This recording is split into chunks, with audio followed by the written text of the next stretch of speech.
Mapagpalang araw, kaibigan. Ito po ang inyong kaibigan kay Jesus, Brother Manny Bautista. Siya naman po si... Corazon Bautista. Yan, ano, sino ka? Corazon Bautista po. Yan. Magandang umaga po. Kasi nagkakalkalante ka kanina eh. Ngayon wala. Nandito po kami sa kanyang tahanan. Sa anong street yan, Ate Ason? Paraiso, Corner Lacso. Yan. Barangay? 103. Zone 8? Zone 8. District 1? District 1. Tondo, Manila. Yan. Dito. Tayo po ay mag-aharal. Ang hawak nating Biblia ay yan, magandang balita Biblia, Catholic Edition. Ang gagamitin natin, ano? Sige. Ayan. Ating tatalakayin yung salitang pag-ibig. Love. Ayon sa kasulatan sa 1:3:16 pala, 16. Ang sabi ni Juan ay ganito.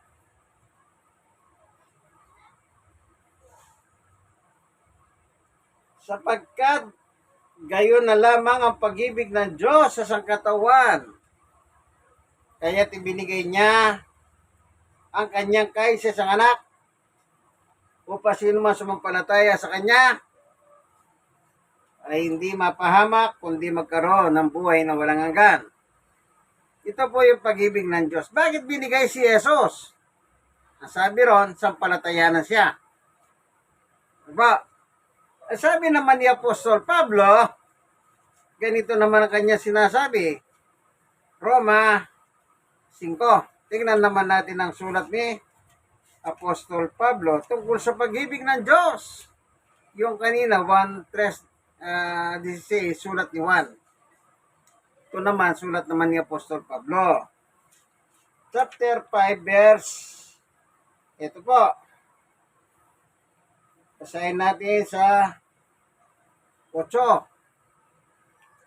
Ngunit pinatunayan ng Diyos sa kanyang pag-ibig sa atin nang mamatay si Kristo para sa atin noon tayo makasalanan pa. Yan. Iba naman yung kanya. Si Jesus namatay. Ibig sabihin, tayo bilang tao makasalanan. Ngayon, ang tumubos ng kasalanan natin sa Diyos ay walang iba kundi si Jesus. Kasi walang pwedeng tumubos sa ating kasalanan. Tayo, Ate Ason, halimbawa, milyonaryo kami, bilyonaryo kami, hindi rin namin pwedeng gamitin yung pera para tubusin ang aming kasalanan sa Diyos. Bakit? Hindi pwedeng suhulan ng Diyos. Kaya, ang tanging kailangan lamang ay ang kamatayan ni Jesus. Kaya pinadala. Ibig sabihin, ang nagpadala kay Jesus dito sa lupa ay walang iba kundi ang Diyos mismo. Isipin niyo po ito, ganito lang kasimple. Lahat tayo nagkasala. Tanggapin niyo man yan o hindi, ang nakalagay sa Biblia, lahat nagkasala. Ayon kay Apostol Pablo. Ngayon, dahil tayo taong mga makasalanan, tayo yung dapat parusahan o papunta sa parusa o papunta sa impyerno. Yan, para wala nang marami pang dan. Diretso na, impyerno. Yun ang parusa, impyerno. Pero dahil sa pagmamahal ng Diyos sa atin, kaya nga topic natin pag-ibig. Anong sabi ni Juan? Binigay. Sinong binigay? Si Jesus. Anong gagawin mo kay Jesus? Sumampalataya ka sa Kanya. Ngayon, si Pablo naman, pinatunayan ng Diyos ang kanyang pag-ibig sa atin sa paanong paraan. Si Jesus ay namatay. Siya ay namatay. Kung walang Jesus na mamatay, wala tayong kapatawaran. Sa 1:7, tingnan natin naman.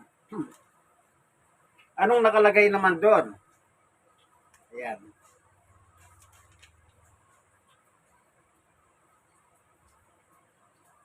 Ito. Tignan natin, ano? 1:7, ano? Ng ito. Epeso 1:7. Tinubos tayo ni Kristo sa pamamagitan ng kanyang dugo at tinatawad ang ating mga kasalanan. Yon, tinatawad.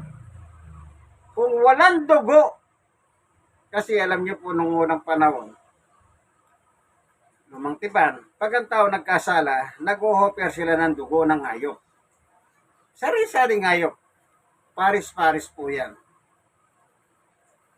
Anong dahilan? Kasi nga sa kasalanan.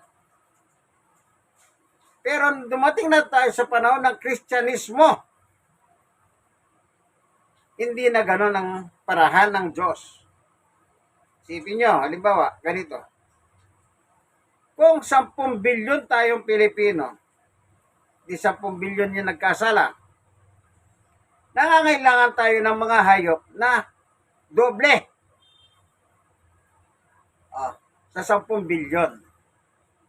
Para iandog sa altar at susunogin para sa ating kasalanan.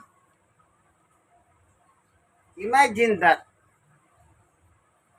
Hindi na po ganon. Pagdating ng Kristyanismo, si Jesus na po ang inihandog. Kung tawagin naman dyan ni Juan Bautista, ganito po sa Juan, basahin ko yung sinabi ni Juan Bautista. Chapter 1, verse, ito, hanapin natin, 29. Kinabukasan, nakita ni Juan si Jesus na lumalapit sa kanya at sinabi niya, tignan ninyo. Tignan ninyo, sabi ni Juan, siya. Sinong siya? Si Jesus. Ang kordero ng Diyos na nag-aalis ng kasalanan ng sanlibutan. Masdan ninyo si Jesus, sabi niya, na lumalapit sa kanya. Siya. Kung wala si Jesus, walang siya. Wala. Hindi tayo matubos sa ating kasalanan at lahat ng taong nabubuhay papunta po sa isang dako, sa impyerno. Salamat na lang sa Diyos. Bakit po? Kahit na tayo mga taong makasalanan, tayo ay minahal pa rin niya. Minahal tayo. At inioffer ang kanyang anak upang siya'y mamatay sa krus para sa ating kapatawaran ng kasalanan. Isipin niyo po kung gaano kadakila ang pag-ibig ng Diyos. Kaya ang tawag dyan, walang katulad na pag-ibig yan. Ang tao, pag sinabi niyang mahal kita, merong hinahangad ang tao. Halimbawa, maganda yung babae. Mahal kita kasi maganda. Halimbawa naman, makwarta yung babae. Pag sinabi ng tao ng lalaki, mahal kita kasi nga makwarta. Ano po? Kaya ang pag-ibig ng Diyos ay walang katulad. Ang tawag dyan, the greatest love of all. Walang iba kundi ang pag-ibig ng Diyos sa atin. Napakabuti ng Diyos po sa atin. Bakit? Hindi nga tayo kaibig-ibig, pero inibig tayo. Hindi niya gusto tayong mapahamak sa apoy ng impyerno. Kundi ang gusto ng Diyos, lahat ng tao. Ayon kay San Pablo, pag-iba, babasahin ko po. Pag-ibasa ka ako, wala nang para magbabasa. Ako rin. Ito po ang sabi naman ni Apostol Pablo. Dito po sa chapter 2 ng unang Timoteo, ganito po ang nakalagay. Verse 3. Ito ang mabuti at nakalulugod sa Diyos na ating tagapagligtas. 4. Ibig niyang lahat ng tao ay maligtas at makahalam ng katotohanan. Kita nyo? Anong sabi ni Apostol Pablo? Ang ibig ng Diyos, pag-ibig ng Diyos, ano? Lahat ng tao. Walang matitira. Lahat. Oh. Anong sabi niya? Maligtas. Gusto ng Diyos, lahat ng tao pupunta sa langit, sa kanyang kaharian. Tanong kaibigan, ikaw nanonood ng video, ikaw nasirang kaibigan, gusto mo bang makarating ng langit? O hindi? Kung tatanungin nyo, gusto ko makasama kayong lahat. Pero kayo, gusto nyo rin ba akong makasama sa langit? O sagot, Ate Anso. Amen. Amen. Yeah. Hallelujah. Ang gusto ng Diyos, ito'y mabuti at kalulugod-lugod sa Diyos. Sabi niya, ulitin natin. 1 Timoteo chapter 2 verse 3. Ito ang mabuti at nakalulugod sa Diyos na ating tagapagligtas. Ano yung mabuti at nakalulugod sa Diyos? Sa verse 4, ibig niya nga lahat ng tao ay maligtas at makaalam ng katotohanan ito. Kita niyo, lahat ng tao. Mahal tayo ng Diyos. At tanong kaibigan, ikaw nanonood ng video, mahal mo ba ang Diyos?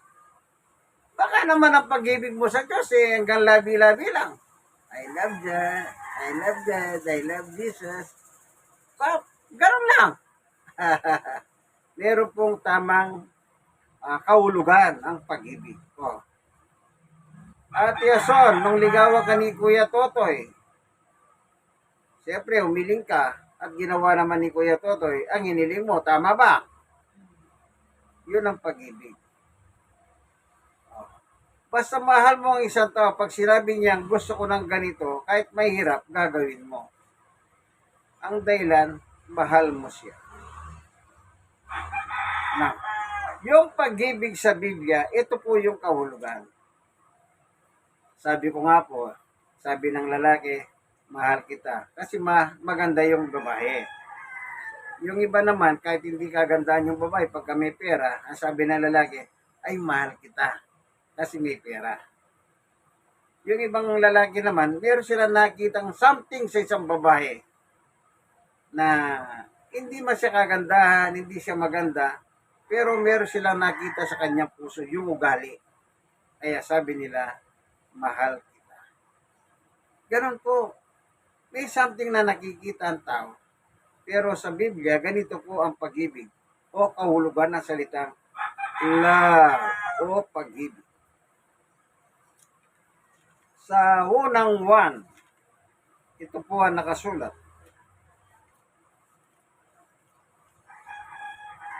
Chapter 5, verse 3. Anong nakalagay? Sapagkat ang tunay na pag-ibig sa Diyos ay ang pagtupad sa kanyang mga utos.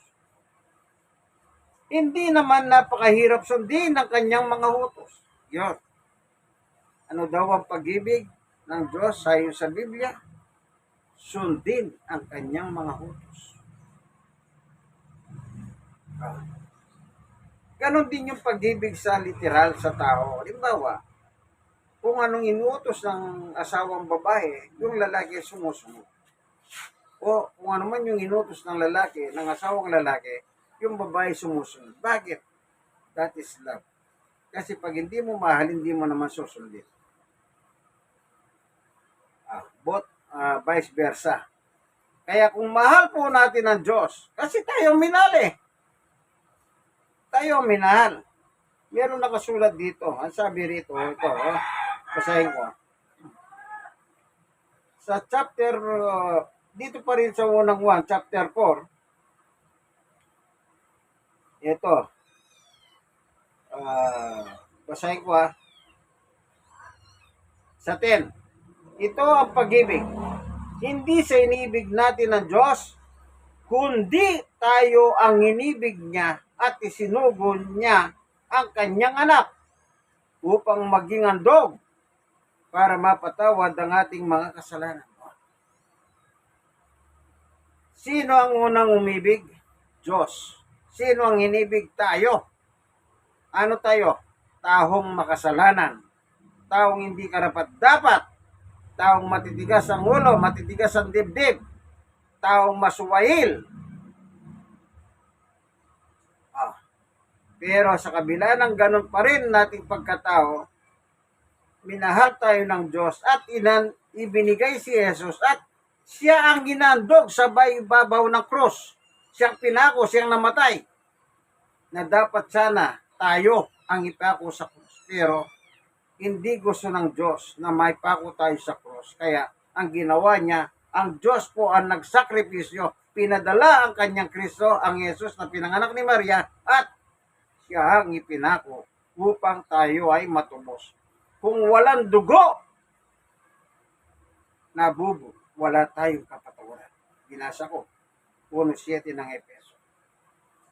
Kasi sabi ko nga po, yung mga tao noon, nag-o-offer sila ng mga hayop ng dugo. Pinadudugo sa altar at sinusunog. At yan po yung nagiging samyo, mabangong samyo sa Diyos. At sila ay mapapatawad. Pero sa panahon ng Kristyanismo po, binago na po lahat yan. Si Jesus na po ang ginawang kordero na nagandog ng kanyang buhay. Salamat sa Diyos. Bakit? Mapapasalamatan mo ang Diyos. Bakit nga?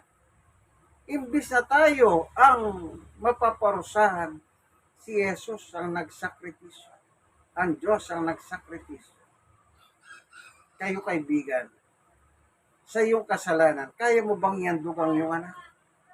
Halimbawa, ang atol sa iyo ng korte, halimbawa, ay silya elektrika o yung injection.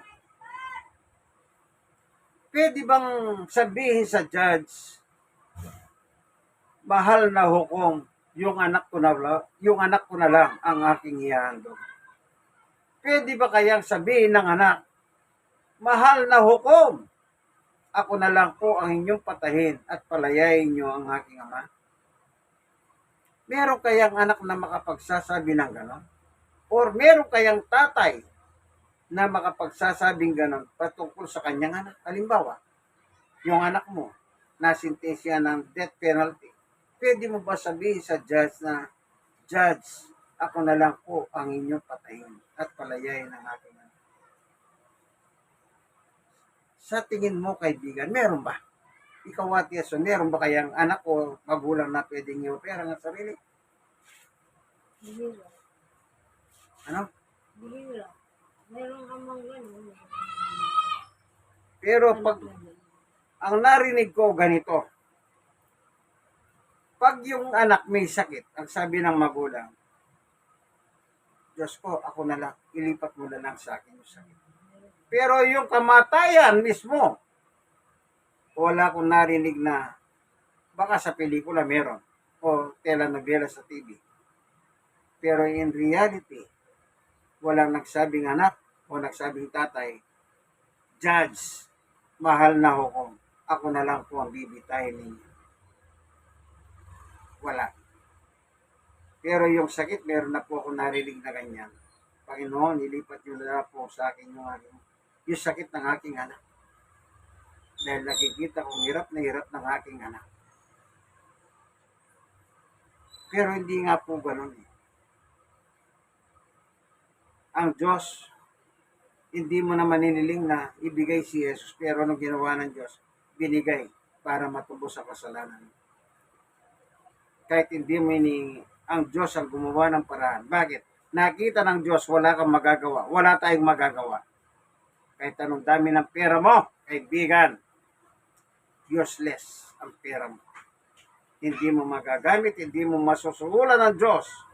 Bakit? Sa Kanya galing ang lahat ng bagay. Ultimo yung yaman mo sa Diyos galing. Yung talino mo galing sa Diyos.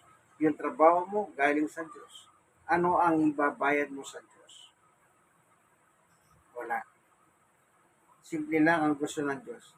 Tanggapin si Jesus. Gawin mo, Panginoon at Diyos ng iyong buhay. Anong sabi? Gayon na lang ang pag-ibig ng Diyos sa sangkatauhan na kanyang binigay si Jesus upang sino man sumampalataya sa kanya ay hindi mapahamak kundi magkaroon ng buhay na walang hanggan. Sampalatayanan lang po natin si Jesus, kaibigan. Kung hindi mo pa tinatanggap si Jesus, panahon na, kaibigan, tanggapin mo. May problema ka man, mabigat ang problema mo, tanggapin mo si Jesus. Bakit? Siya lang ang makakaluna sa iyong problema. Yang tao, pwede siyang tumulong. Pero anong hanggang tulong? Hanggang saan? Walang unlimited na tulong. Isa, dalawa, tatlo, okay na. Pero pag pangapat na, baka babatukan ka ng tao. Abusado ka na, sabi niya. Pero ang Diyos, unlimited ang kanyang pag-ibig. Kaibigan, tanggapin niyo po si Jesus. Ang ating tagapagligtas, ang aring darating, ang anak ng Diyos na buhay. Yung totoong Jesus nasa langit na, pero yung mga Jesus dito sa lupa, mga demonyo yan. Nagkukunwari-kunwarian lang sila si Jesus. Naglipa na po yan, mga Jesus. Oh. Ano tawag nila sa kanila? Son of God. Kasi si Jesus, Son of God siya. Ayun, nasabi naman nila sa kanila sarili,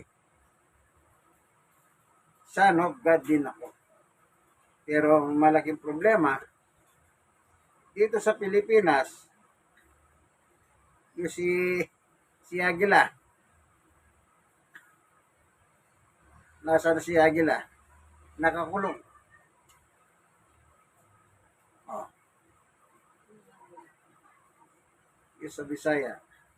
O yung isang Son of God naman, ayun, nakakulong din. Si Kibuloy naman. Oh. Mga Pilipino yan na nagpanggap na sila daw ang Kristo, Son of God. Inasan sila ngayon? Pareho nakakulong. Hindi kaya nila ka-nice. Akala siguro nila, forever na yung kanilang tinatamasang kaligayahan dito sa lupa. Hindi nila alam, meron totoong Diyos sa langit na marunong mamarusa sa mga abusado. Mga abusadong tao ito eh. Yung Agila, at saka yung si Son of God ng Davao, mga abusadong tao yan. Kaya yun, kumilos na makapangyarihan ng Diyos. Ang makapangyarihan Diyos na may gawa ng langit.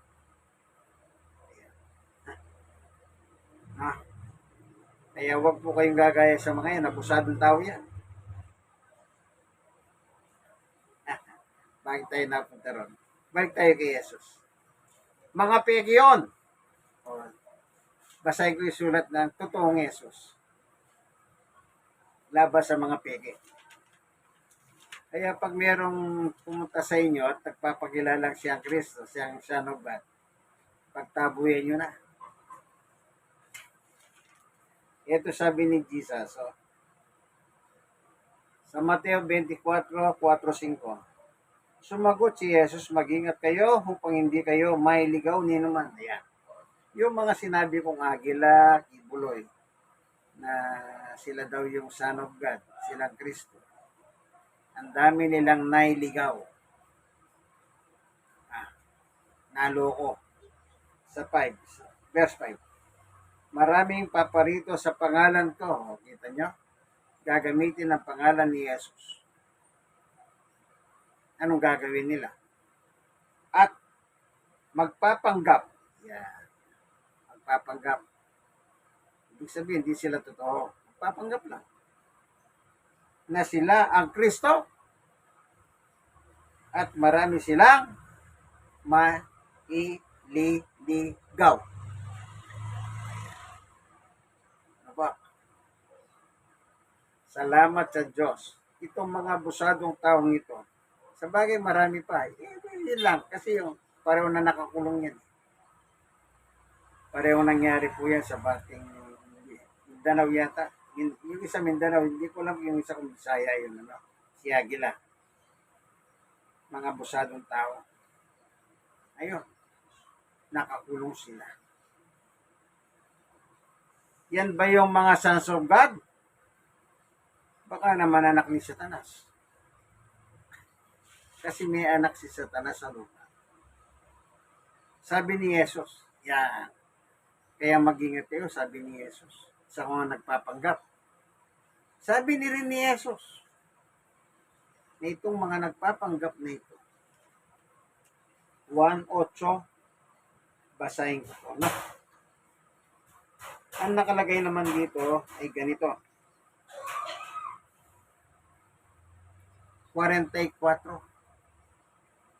Ang diablo ang inyong ama. Yan. Yung mga nagpapanggap na sons of God na ito. Sons of God. Ya si Aguila at saka ya si Kibuloy. Mga anak sila ng diablo. Hindi sila totoong sons of God. Ang tatay nila ay ang diablo, si Satanas na manluloko. Sila rin ay manluloko. Sila rin manluloko.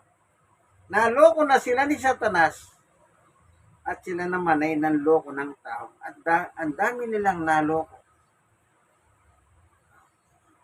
Ang dami nilang naloko. Bakit? Napalabas sa national news sa TV yan eh. Kaya ko alam yan eh. Hindi ko invento ito. Napanood ko po yan.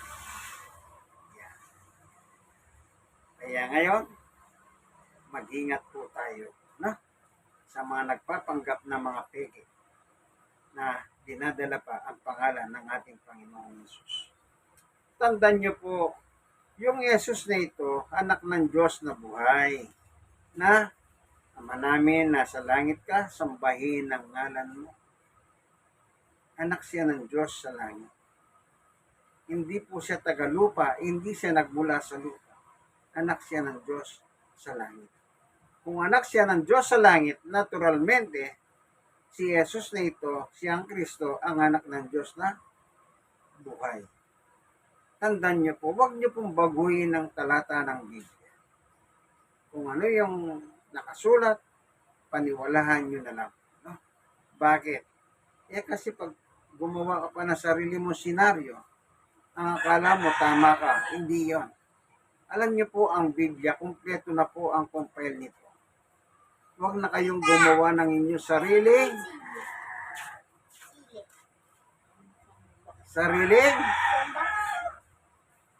paniwala. Kung ano yung nakasulat, siya lang kung inyong paniwalahan. Bakit po sinabi yan? Kasi nakalagay sampalatayanan nyo ang anak ng Diyos. 1:16.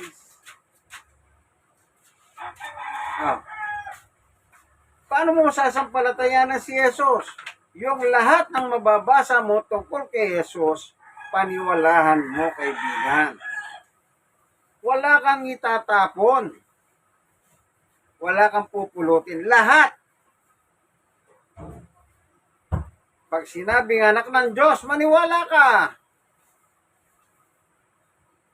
Pag si Jesus ay Diyos, ayon kay Tomas, anong sabi ni Tomas? Panginoon ko at Diyos ko. Maniwala ka. Huwag mo nang tirain pa si Tomas. Sapagkat patay na si Tomas, wala na siyang magagawa. Hindi na siya makakapagpaliwanag sa iyo, kaibigan. Minsan pa, ito pong inyong kaibigan kay Jesus. Ito po si Brother Manny Bautista. Ito po ang programang Ang Katotohanan ayon sa Magandang Balita Biblia. Salamat, Panginoon Diyos, sa iyong pagtuturo sa amin ni Ate Asom. Sa bigay liwanag ng iyong turo at aral. Salamat po. Sana po yung mga nanonood ng video ito, buksan mo rin ang puso nila kung sakali man naliliis sila ng pananampalataya. Kung may dala po silang kabigatan, yung pagalingin, yung paghahanin, kung may sakit, yung pagalingin. Salamat po sa ngalan ni Jesus. Amen. Minsan pa, God bless us all. Ito po ang inyong kaibigan kay Jesus, Brother Manny Bautista, at siya naman si Corazon Bautista. Ayan. Yung husband niya po, ang Bautista, doon siya naging Mrs. Bautista. At ang lolo namin ay walang iba kundi si Juan Bautista ng Biblia. Ano po? Bye-bye!